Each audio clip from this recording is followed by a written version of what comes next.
Hey guys, this is Pablo with Meditation Amsterdam. Today we're going to be talking about the topic of procrastination and discussing a few angles that I think are valuable when dealing with procrastination.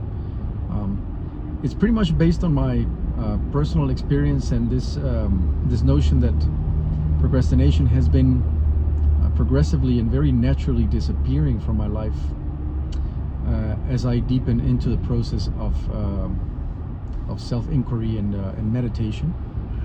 And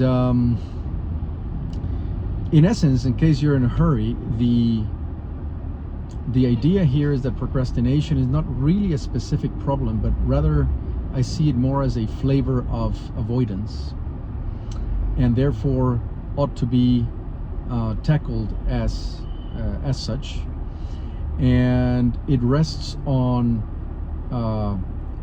a very skewed misperception about freedom and control, and how the ego sees freedom and control in avoidance, whereas in reality we become prisoners of the avoidance, and we become not very much in control when we exercise that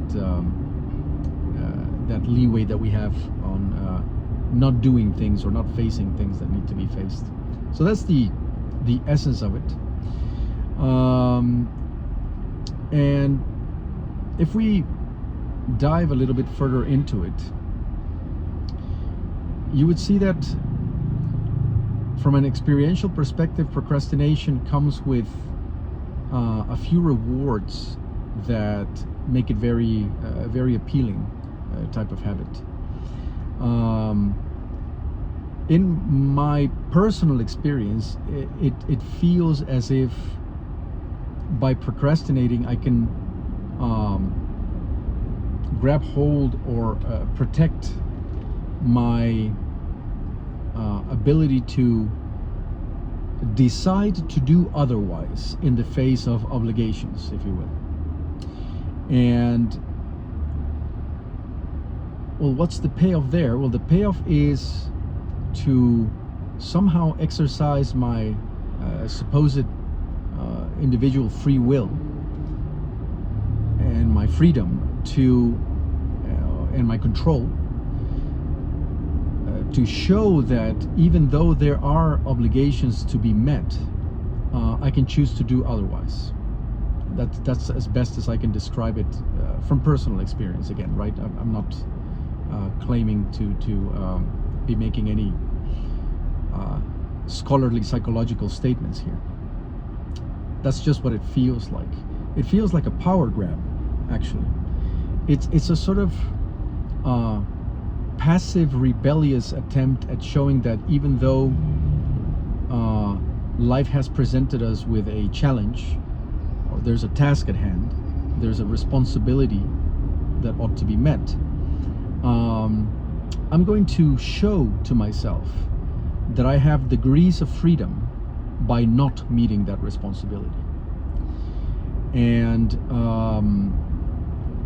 now that sounds fairly logical from an egoic perspective, because in a sense you are showing that you are exercising your free will to not meet responsibility. But as usual, the ego has a very limited and therefore very upside down view of reality. You see, it reminds me of something that I heard an environmentalist say the other day. He said, we used to think that we were throwing things away, but there is no such thing as away. When you throw something in your garbage bin, it goes somewhere else and it stays there unless it's dealt with, right? Unless it's reprocessed, refurbished, incinerated, I don't know, you name it, right?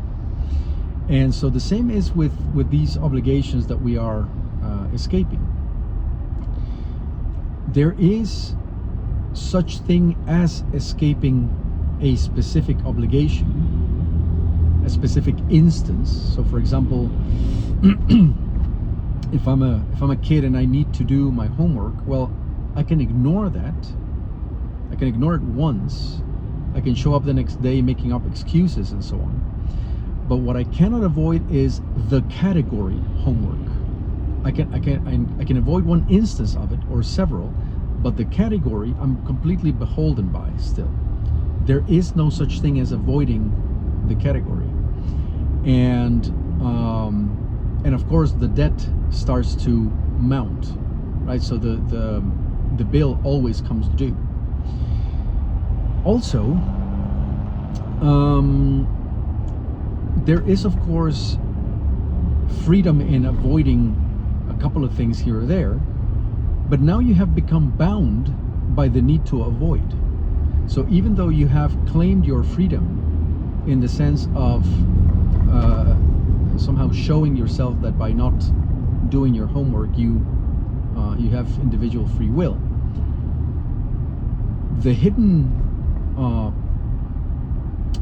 bondage in that equation is that you have now become bound by the need to avoid, and that bondage is tremendously addictive, right? In fact, we've explored many times in this channel this notion that ego is avoidance, is the movement of the mind to not face.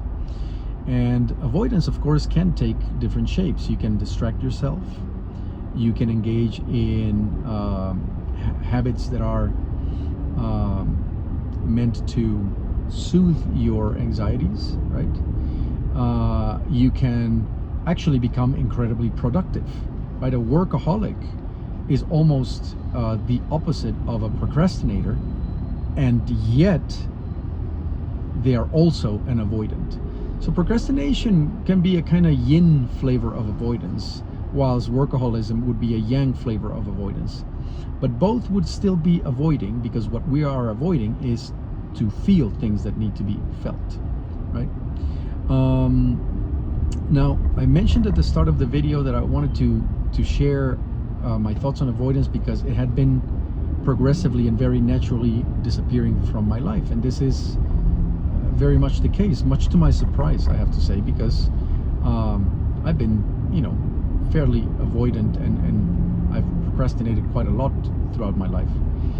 And as with every other bad habit that we have, we think that we need to battle it head on, as opposed to striking at the root of the bad habit and dealing with the negative emotions and affects and unprocessed things that are making the bad habit pop up in the first place, that are buttressing the bad habit, in this case procrastination. And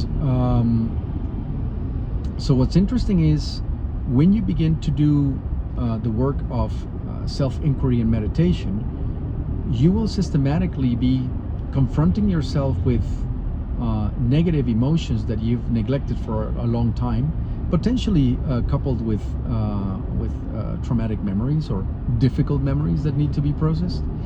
And as you do this, you start to actually erode the procrastination habit. The need to procrastinate starts to become less pressing. It's almost as if it's just not necessary to procrastinate anymore. That's the best way I can describe it. You cannot go into battle with a bad habit, in this case procrastination. The bad habit, the avoidance, or rather the bad habit is there because there's an avoidant pattern there, and what we ought to do is explore what is it that we're avoiding. It's always going to be emotional pain, by the way, and when you deal with those, then it becomes more sort of existential terror, but we need not even go there for now. Unpleasant emotions will be more than enough to make you a procrastinator. Unpleasant emotions that you've not that you've been escaping, that you've not felt. You might be escaping them actively, or maybe they're completely repressed and you're not even aware that they're there. So when we begin to strike at the root of the unfelt and unprocessed, unmetabolized, undigested, however you want to see it, psychosomatic and energetic hangups that we have, then procrastination starts to progressively and naturally disappear. It is rendered unnecessary. And this is another interesting angle about the ego's claim to freedom and control when we procrastinate, which are typically the payoffs. The ego believes that oh boy, I lost my point. Damn, that's the disadvantage of doing this while driving. But I have another notion here, and that is the notion of responsibility, right? So the payoff of procrastination is a claim to control, but it is also an avoidance of responsibility. It is this icky feeling that if we face something, if we pick something up that we need to face, that all of a sudden our life is going to become one endless parade of obligations being met. That's the best way I can describe it, at least for myself. Like if I do this one, then I need to do all the subsequent obligations and responsibilities. I need to meet them all if I meet this one, right? And well, it's kind of true, but it brings me back to the point that I just forgot, which is that there is a certain kind of freedom in facing. You see, when we avoid, we claim the freedom to not face. And you could make an argument for that being a certain kind of freedom, but it's not very complete, is it? Because, as I mentioned, you are now bound to avoiding. The real freedom is being able to avoid when appropriate and to face when appropriate. Now, I cannot think of many instances when avoiding is the appropriate thing to do. I am almost I wouldn't say zealous, but I'm very inclined to say that facing is always the right move, at least with your attention. At least with your attention, facing is always the right move. When it comes to action, there you could question whether you ought to say something or keep your mouth shut, or take action or not take action. That's more negotiable. But when it comes to your attention, it's only all ever about facing and directing your attention towards that which needs to be encountered with your attention. And now that's real freedom, as a matter of fact. That's real freedom, is the ability to always face and to then decide whether in the external world you want to take action or procrastinate, or put it on hold for a while whilst tensions are no longer running high, or while you have more information about the topic. That there may be a number of reasons to not take action, which may look like procrastination, but so long as you have faced things with your attention, then you are on the right path, I would say, right? So there's that. There's also something interesting about this whole notion of facing things internally, and that is when we try to battle procrastination externally, when we try to battle it as a habit and deal with every instance in which we are procrastinating, and we try to push ourselves through grit and determination and willpower and discipline and all the things that have a value, but they have a limited value. Willpower is a very, very scarce resource, especially when we are sort of pushing against our nature, and we risk becoming disenchanted and to falling back into our old habits and feeling hopeless and the rest of it. That's when we try to battle it as a habit and try to battle it through action only. When we expose ourselves to the unmet emotional hangups that we carry around, the beauty of doing it that way is you tackle it internally, and then it has an effect on every single external instance, no matter the specific shape that the externals take. So I was using the example of doing your homework earlier. By the way, small parenthesis, the examples that we give about things seem to be less coincidental than it may appear. So I may have to do a little bit of introspection about why I brought up homework as something that's sort of dreadful, right? But I digress. So I was mentioning homework, and that was an instance in which procrastination appeared. But all of a sudden you need to, you're not a kid anymore. You need to take out the trash, and you procrastinate about that, right? It's all about the notion of meeting responsibilities, meeting obligations, right? Now, if you get behind or you get under the root of the distaste or the fear or the whatever it is that needs to be resolved about meeting obligations, if you get under that, then you'll be able to meet every obligation out there, because the essence of the problem has been dealt with. You can deal with form all day long. It's like, oh, it's the garbage this time, and this time is about brushing my teeth, and this time is about making my bed, and this time is about researching about school for the kids, and this time is about doing my taxes. Now, it's a myriad of infinite forms. Obligation has infinite forms, but the essence of the hang-up about meeting obligations is one. And that's the beauty of the internals. That's the beauty of striking at the root internally. That doesn't make it any easier. It's very unpleasant to strike at the root. You have to deal, or rather meet, very unpleasant affects.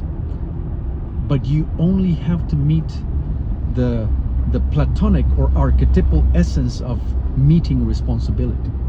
You deal with that, and it's going to be smooth sailing for you on every front, without, as I said, the need for discipline, without the need for grit or determination, or sort of this grim effort that you need to make to keep yourself in line. That kind of friction is, at least to me, the dead giveaway that you are using your mind incorrectly. You've not cleaned the gears on your engine, so everything produces friction. And I don't like friction. I think friction has its place, but when it's systematic and it creates stress, and you feel like you're moving through molasses to meet your responsibilities, something's wrong. Something's fundamentally wrong, and you ought not to push harder. You ought to get at the root, or the essential hang-up of why is it that is bothersome for me to meet my responsibilities. Yeah. So so this is very, very important. As a matter of fact, this is tremendously important, because it is the promise behind this, and I've experienced this now for myself. The promise behind it is, if you deal with the hang-up, the way you move in the externals becomes super easy. I now find myself simply doing things that need to be done. I mean, that's freedom. Yeah, because I don't want to be, see, the freedom that the ego wants is some sort of postcard, unreal fantasy in which through enlightenment your obligations disappear. But that's just not in the cards. What's in the cards is being free to meet your responsibilities with zero effort, as in zero resistance from yourself. So that's real freedom.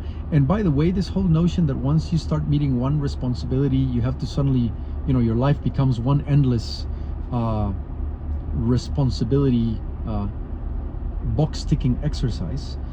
Well, that's how it looks before you start to do it.